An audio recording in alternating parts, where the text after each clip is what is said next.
welcome back to my channel. Look who I'm joined by, guys. The amazing, the famous Korean Billy. Yay! Hi, So Billy, can you introduce yourself? I'm sure everybody knows who you are, but a little bit about yourself. Okay, so my name is Korean Billy on the internet, and literally I'm Korean, but I really love British culture and British English. So on YouTube, I usually make videos about British accents, British dialects, and British culture. Yeah, that's actually how I found you when I was studying. I found your Liverpool accent. Liverpool one? Yeah, Liverpool. Bosta. He has brilliant accent and brilliant slang, so you should definitely check him out if you already haven't. So, what made you choose to study in England? Because I know a lot of Koreans choose America and Canada. Yeah, so I went to the UK in 2015 as an exchange student. So I chose England for my year abroad program, like study abroad program. And I just had been really interested in British culture and all about just Britain, like since I was very young, since I was a kid. So I just wanted to experience the real culture, experience real Britain there. So because when I was a kid, like there were Harry Potter series films at the cinema, so I went to the cinema for watching Harry Potter, and I watched Doctor Who. When I was a kid, there was like David Tennant Doctor Who, which was really good. So I really enjoyed that. And Adele debuted when I was young. So that really got me into British culture and just Britain itself. So I really wanted to go there. So when I was a uni student, for my fourth year, I chose England and studied there. But unfortunately, the only option was going to Preston in Lancashire, not to London. But still, I had a really great time there. That's good, yeah.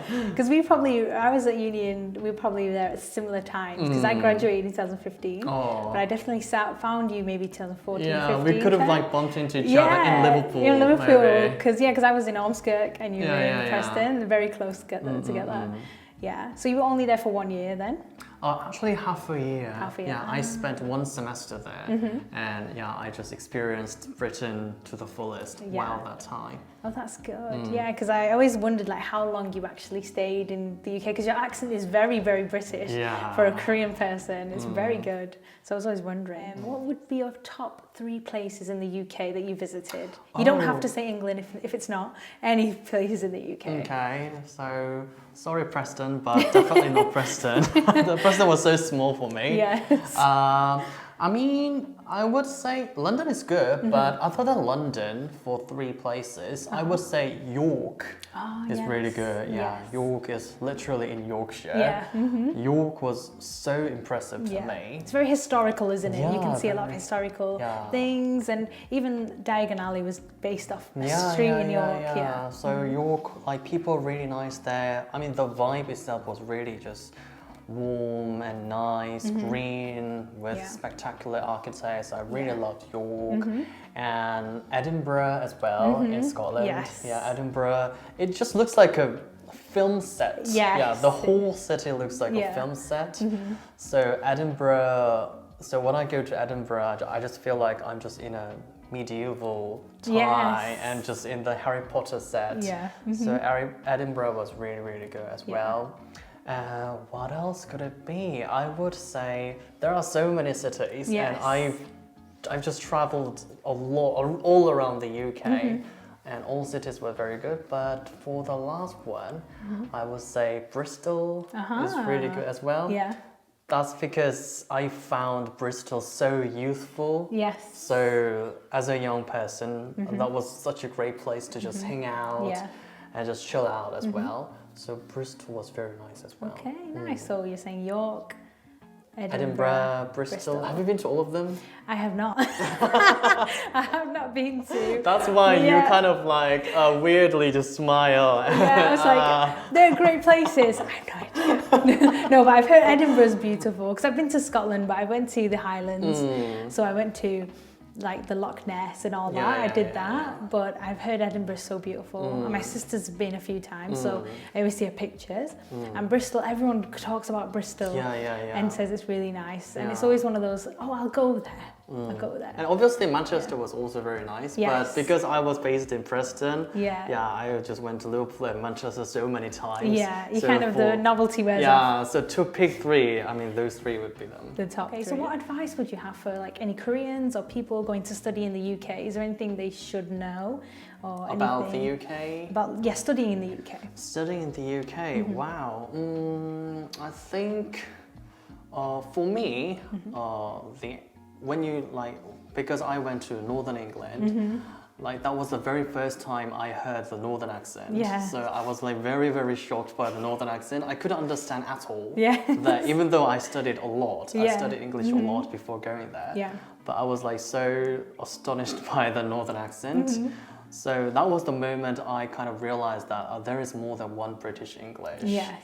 And that kind of like broadened my mind, and I started to embrace every aspect of British English. So that kind of that was quite interesting moment as well. So remember that there is no single British English. So you won't hear London Harry Potter style or Sherlock style English. Yes.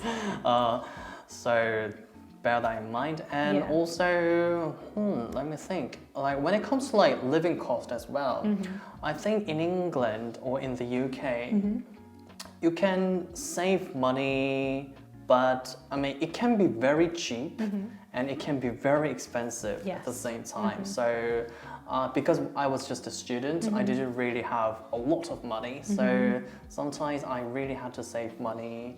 So I just did some grocery shopping and cooked myself, and that way that saved a lot. But sometimes when I just want fancy meals and when I just want to spend some money after saving a lot, I just went to some restaurants and just visited other cities, and that was just a really expensive life for me as well. So I mean, the price range within the UK when it comes to living cost is very, very wide. So I think you can also, so don't just think like living in London or living in the UK is very expensive, so it can be very cheap as well. So kind of research the town or city you're going to a bit more in detail, because it varies a lot, especially London. Even London, people get paid more in general because the cost of living's higher. So bear that in mind, whichever city or region you're in, look it up a bit more. And I also want to say that like the UK is such a diverse country, so I think everyone is so ready to embrace any differences and any diversity. So I think so. Because I was just an Asian and I was just flying to the opposite side of the earth, so I was a bit intimidated at first. But I realized that British people are so used to just see different types of people and just live with like different people. So they were so like open-minded. They had just no trouble embracing every different style. So that kind of impressed me as well. So I would just want to say, you don't need to be intimidated because you're from just another side of the earth. Yeah, definitely. I think that's the opposite for me. I came to Korea and everyone's staring at me and I'm like, wait, what is going on? Is this something on my head? But it was because I was foreign. And now I'm totally used to it. But like you said, the UK is so diverse. No one even double look at you. Like it's just, okay, Because like even like English people, like white people, they have like red color, purple color. Their outfits sometimes looks very strange, but people never care. You can be so individualistic in the UK and no one bats an eyelid. There's some great advice there. I think that'll really help people. Did you have any like bad experiences in the UK?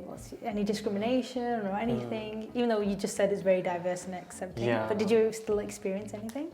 Like I was quite lucky that I didn't really experience that seriously bad experiences. That's good, So like at first I was quite intimidated and a bit like scared because like some friends could say like that like racism could happen just in the center of London. Because I read some news articles about them. So like sometimes I kind of avoided just walking alone at night because I was so scared. And luckily, like those like attack thing that didn't really happen to me. But That is not really a bad experience, but when I just travel to small towns, I think that is just pure curiosity, but local people just stared at me. Yes. Because also, even when I went to York, York is relatively a small city. Yes, yes. So, like, compared to Leeds or Manchester, so there were not that many Asian people. Yeah. So, like, old people and young kids just stared at me with curiosity. And some people even said, like, ni hao to me. Yeah. That's very common. Ni So hao, embarrassing. yeah. Stop doing that. Yeah, ni hao, yeah. And fortunately, I knew what ni hao meant. Yeah. And I knew it was Chinese. Yeah, So yeah. I said, like, oh, ni hao is Chinese and I'm Korean. Yeah. And they couldn't really say hello in Korean, which was sad. So I told annyeong is like, oh, that's good. annyeong I think that's a is great way hello. to approach it, actually. Yeah. So eventually, like in the end, like they were really nice, but yeah, some people just stared at me, said ni hao, just considering me Chinese. And that was kind of like awkward moment as well. Because I think the most common like East Asian kind of ethnicity in the UK is Chinese, so everyone just defaults and says, oh, everybody's Chinese, which is ridiculous. Like, you don't need to know and you don't need to ask people, but just to say ni hao, why can't you just say hello? That would be a bit more polite. I mean, thanks to Korean culture and K-pop in the UK, I think annyeong is kind of like spreading. Like Korean, some typical Korean expressions are spreading throughout the UK. But still, people think Asian people are Chinese people, and because I'm really Asian looking, when I go to shops and some staff just naturally think I will be just poor at English. So some staff members don't really expect like English fluency from me. So that kind of leads to a bit of like ignorance, looking down, that kind of vibe to me as well.